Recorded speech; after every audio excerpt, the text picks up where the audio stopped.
Gordon was very proud of himself. He had been on time all week, and Sir Topham Hatt had praised him. I am the fastest engine on Sodor. Oh yeah, I've never heard you say that before. It's not like you reminded us of that constantly. You would not understand. Pulling the express... We know, we heard you.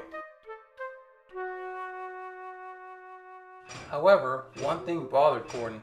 His firebox rattled as it pulled down at night. He was feeling embarrassed about it. Percy, of course, was the first one to make cheeky remarks. Do you hear that, Henry? Rattler Gordon's keeping us awake. The only engines keeping us awake are little ones with very bad manners like yourself. Now hush, little Percy. Some of us have had a long day and would like to sleep.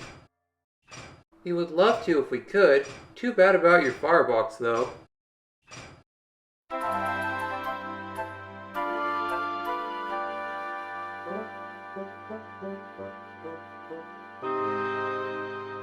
Good morning, Rattlebox. Oh, shut up.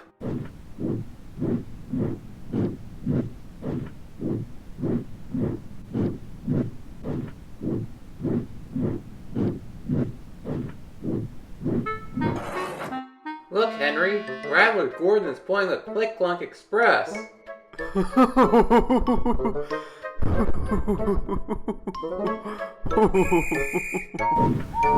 I hope your rattle gets better. See you later, Rattler.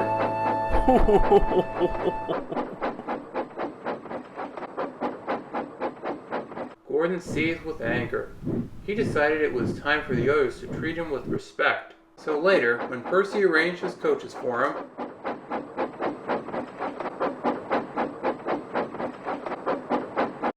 off you go, Pipsqueak. Make way for more important engines. Whatever, I tolerate jumping over your attitude any day. Later, Gordon told the others to give a polite whistle to him whenever they saw him. Why? Because I am the strongest and the best, little Edward.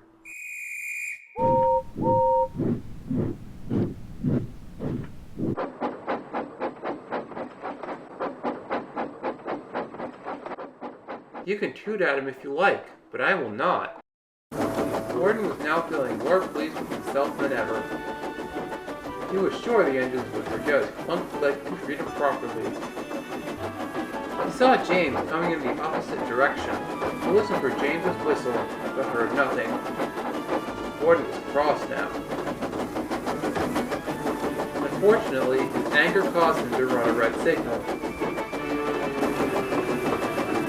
Too late, he saw Henry crossing over the switches to the line opposite of him. He braked hard, shut his eyes, and waited for the impact. Shit, brake.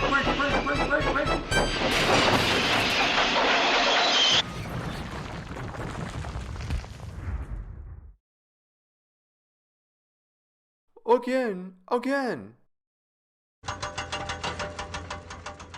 Fortunately, no passengers had been injured, and Gordon's driver and fireman had jumped clear and had a few cuts and bruises, but Gordon was a different story. Sir Topham Hatt spoke severely to him about being careless. And when you've been repaired, you will work in the yards until I can trust you again. Yes, sir. I'm sorry, sir. Edward, check into Crovan's Gate Works. Yes, sir.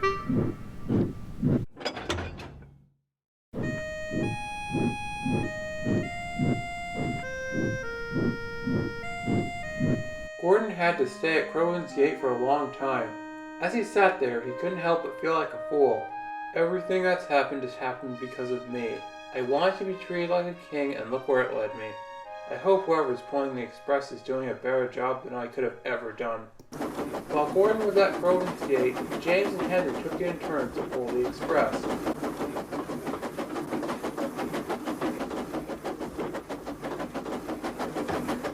You know, I never thought I'd say this, but I wouldn't mind a break from pulling the express once in a while. I know. Gordon must be very strong to pull the express so fast. It's exhausting. I miss Gordon. I miss listening to his rattle. It put me to sleep. I know I made fun of him for it, but I didn't mean it. At last, Gordon was repaired. The fitters had even managed to fix the rattle in his firebox. The evening he returned to the sheds, Gordon spoke to the other engine. Is it about being fastest and best? Not at all. I know my rattle kept everyone awake at night. I'm sorry. I was also silly about the whistling. Engines should whistle to each other because they work hard, not because they ask for it. But you do deserve it. You work just as hard as the rest of us. Indeed. I could have never imagined pulling a fast, heavy, non-stop train today. At the end of the day, we're all a hard-working, respectable, and confident team. No one is favored more than another. Hear, hear, hear!